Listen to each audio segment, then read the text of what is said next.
नमस्कार बच्चों, मेरा नाम मीनाक्षी शर्मा है और मैं आपकी संस्कृत टीचर हूँ। कैसे हो आप सभी? आशा करती हूँ कि आप सभी घर में स्वस्थ और सुरक्षित होंगे। आज मैं आपको आपकी पाठ्य पुस्तक रुचिरा द्वितीय भागे के 8वें पाठ त्रिवर्ण ध्वजय के अभ्यास प्रश्न करवाऊंगी। तो आइए बच्चों, इसके अभ्यास प्रश्न करते हैं। अभ्यास प्रश्न का पहला प्रश्न है, शुद्ध कथनस्य समक्षम आम, अशुद्ध कथनस्य समक्षम न इति लिखत। सही कथन के सामने हाँ और गलत कथन के सामने ना ऐसा लिखिए। तो पहला है, अस्माकं राष्ट्रस्य ध्वजे त्रैवर्णा सन्ति। हमारे राष्ट्र के ध्वज में 3 रंग होते हैं। सही है कि गलत? सही। तो क्या लिखेंगे? आम। ध्वजे हरित वर्णे शांतेः प्रतीकः अस्ति। ध्वज का हरा रंग शांति का प्रतीक है? नहीं। किसका प्रतीक है? किसका प्रतीक है? पृथ्वी के सौंदर्य और समृद्धि का। ध्वजे केशर वर्णे शक्त्या सूचके अस्ति। झंडे का केसरिया रंग शक्ति का सूचक है? आम। हाँ। चक्रे 30 अरः सन्ति। चक्र में 30 तीलियां हैं? नहीं। कितनी है? 24। चतुर्विंशति। चक्रम प्रगते द्योतकम। चक्र प्रगति का द्योतक है? सही। आम। दूसरा प्रश्न है, अधोलिखितेषु पदेषु प्रयुक्तां विभक्तिं वचनं च लिखत। नीचे लिखे हुए पदों में प्रयुक्त विभक्ति और वचन लिखिए। जैसे त्रयाणाम में कौन सी विभक्ति है? षष्ठी विभक्ति। और वचन कौन सा है? बहुवचन। तो समृद्धि में क्या होगा? षष्ठी विभक्ति एक वचन। वर्णानाम षष्ठी विभक्ति बहुवचनम। उत्साहस्य षष्ठी विभक्ति एक वचनम। नागरिकै तृतीया विभक्ति बहुवचनम। सात्विकताया षष्ठी विभक्ति एक वचनम। प्राणानाम षष्ठी विभक्ति बहुवचनम। सभायाम सप्तमी विभक्ति एक वचनम। तीसरा प्रश्न है, एक पदेन उत्तरत। एक पद में उत्तर दीजिए। तो पहला प्रश्न है, अस्माकं ध्वजे कति वर्णः सन्ति। हमारे ध्वज में कितने रंग हैं? तो क्या आंसर लिखेंगे? 3। त्रिवर्णे ध्वजे शक्त्या सूचके कै वर्णे। तिरंगे झंडे में शक्ति का सूचक कौन सा रंग है? कौन सा रंग है? केसरिया रंग। तो क्या लिखेंगे? केसर वर्ण है। अशोक चक्रम कस्य द्योतकम अस्ति। अशोक चक्र किसका द्योतक है? प्रगतेः, प्रगति का।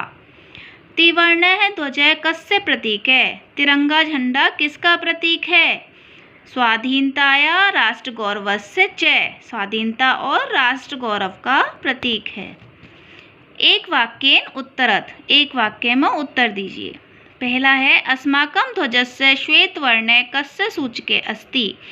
हमारे झंडे का सफ़ेद रंग किसका सूचक है? तो उत्तर लिखेंगे, अस्माकं ध्वजस्य श्वेत वर्णे सत्यस्य शुचिताया च सूचके अस्ति।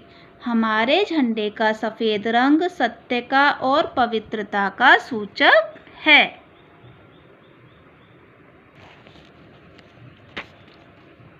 दूसरा प्रश्न है, अशोक स्तंभः कुत्र अस्ति। अशोक स्तंभ कहाँ पर है? तो कहाँ पर है? सारनाथ में। तो उत्तर लिखेंगे, अशोक स्तंभः सारनाथे अस्ति। त्रिवर्ण ध्वजस्य उत्तोलनम कदा भवति। 3 रंग के झंडे का कब फहराते हैं? त्रिवर्ण ध्वजस्य उत्तोलनम स्वतंत्रता दिवसे गणतंत्र दिवसे च भवति। 3 रंग के झंडे का हम स्वतंत्रता दिवस और गणतंत्र दिवस पर फहराते हैं। अशोक चक्रे कति अरः सन्ति। अशोक चक्र में कितनी तीलियां हैं? कितनी हैं? 24। तो क्या लिखेंगे? अशोक चक्रे चतुर्विंशतिः अरः सन्ति। 5वां प्रश्न है, अधोलिखित वाक्येषु रेखांकित पदानि आधृत्य प्रश्न निर्माणं कुरुत। नीचे लिखे हुए वाक्यों में जो रेखांकित वाक्य हैं, पद हैं, नीचे लिखे हुए वाक्यों में रेखांकित पदों के आधार पर प्रश्न निर्माण कीजिए। तो जिन पे लाइन खींची हुई है ना, उनके आधार पर हमको प्रश्न बनाने हैं। अस्माकं त्रिवर्ण ध्वज विश्व विजयी भवेत। हमारा तिरंगा झंडा विश्व विजयी हो। तो हमारा कौन विश्व विजयी हो, तो ये बनेगा ना प्रश्न तिरंगे झंडे के लिए। तो क्या बनाएंगे, अस्माकं कह विश्व विजयी भवेत, और अंत में क्या आ जाएगा, प्रश्नवाचक चिन्ह। दूसरा है स्वधर्मात् प्रमादम वयम न कुर्याम। हमें अपने धर्म से प्रमाद नहीं करना चाहिए। स्वधर्मात् किम वयम न कुर्याम, हमें अपने धर्म से क्या नहीं करना चाहिए। आगे आ जाएगा प्रश्नवाचक चिन्ह। एतत् सर्वम अस्माकं नेतॄणां सद्बुद्धे सत्फलम, ये सब हमारे नेताओं की सद्बुद्धि का सत्फल है। तो सद्बुद्धि के जगह क्या आ जाएगा, कस्याम। एतत् सर्वम अस्माकं नेतॄणां कस्या सत्फलम, सद्बुद्धि की जगह क्या आ जाएगा, कस्याः। एतत् सर्वम अस्माकं नेतॄणां कस्या सत्फलम, और अंत में आ जाएगा प्रश्नवाचक चिन्ह। नेक्स्ट है शत्रुणां समक्षम विजय सुनिश्चित भवेत।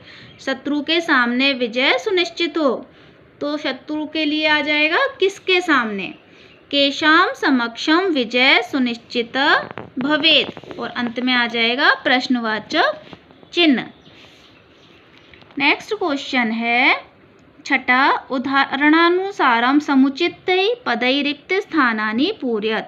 उदाहरण के अनुसार उचित पद से रिक्त स्थानों की पूर्ति कीजिए। जैसे पट्टिका, तो इसमें कौन सी विभक्ति है, षष्ठी विभक्ति है। तो इसका एक वचन का क्या बनेगा, पट्टिकायाः। द्विवचन में बनेगा पट्टिकयो, और बहुवचन में क्या बनेगा, पट्टिका नाम। ऐसे अग्निशिखा का सप्तमी विभक्ति में एक वचन में क्या बनेगा, अग्निशिखायाम। द्विवचन में अग्निशिखयो, और बहुवचन में अग्निशिखासु। सभा का चतुर्थी विभक्ति में सभायै एक वचन में, द्विवचन में सभाभ्याम, और बहुवचन में सभाभ्य। अहिंसा का द्वितीय विभक्ति में एक वचन में अहिंसाम, द्विवचन में अहिंसे, और बहुवचनम में अहिंसा। सफलता का पंचमी विभक्ति में एक वचनम में सफलताया, द्विवचनम में सफलताभ्याम, और बहुवचनम में सफलताभ्य। सूचिका का तृतीय विभक्ति में सूचिकया एक वचनम में, द्विवचनम में सूचिकाभ्याम, और बहुवचनम में सूचिकाभि। नेक्स्ट है लास्ट क्वेश्चन है समुचित मेलनम कृत्वा लिखत। तो इनको क्या करना है, मिलाकर लिखना है उचित मेल करके। तो मैंने यहाँ पे निशान लगा दिए और साइड में इनके नंबर भी लिख दिए हैं। आपको उत्तर पुस्तिका में इन दोनों वाक्यों को जोड़कर लिखना है, इन दोनों को जोड़कर लिखना है। तो पहला है केशर वर्ण है। तो केशर या रंग किसका प्रतीक है, शौर्य और त्याग का सूचक है। तो हम क्या लिखेंगे, केशर वर्ण शौर्यस्य त्यागस्य च सूचके। हरित वर्ण सुषमायाः उर्वरताया च सूचके। हरित वर्ण सुषमा का और समृद्धि का, उर्वरता का सूचक है। अशोक चक्रम प्रगते न्यायस्य च प्रवर्तकम। तो इनको अपन को क्या करना है, मिला के लिखना है। जो नंबर लिखे हुए हैं इन दोनों को जोड़ना है। त्रिवर्ण ध्वज स्वाधीनताया राष्ट्र गौरवस्य च प्रतीक है। स्वतंत्रता का और राष्ट्र गौरव का प्रतीक है। त्रिवर्ण ध्वजस्य स्वीकरणम। त्रिवर्ण ध्वज को कब स्वीकार किया गया था, 22 जुलाई 1947 तमे वर्षे जातम। तिरंगा झंडे को 22 जुलाई 1947 ईस्वी वर्ष में स्वीकार किया गया था। तो इन प्रश्नों को आप अपनी उत्तर पुस्तिका में लिखेंगे। नेक्स्ट वीडियो में मैं आपको नेक्स्ट चैप्टर पढ़ाऊंगी। धन्यवाद।